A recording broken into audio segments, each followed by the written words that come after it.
Напикава си вече обувките. Д'Артанян такъв. Пръднал си е в гащите 100 пъти. Вече за нищо не става.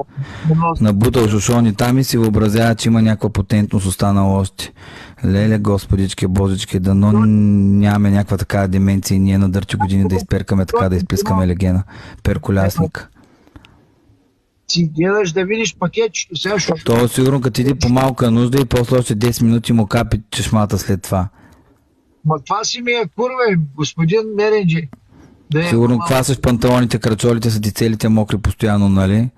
Чешмата не държи вече угаснал пес. Дърташки.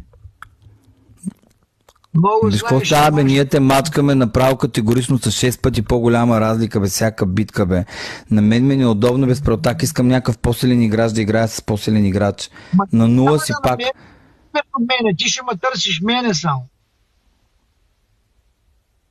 Кажи му, че ще го бият. Ама то това е толкова бито и лупкано. Какво да му казвам, че го бият? То това е ял, бой, това е кютясъл.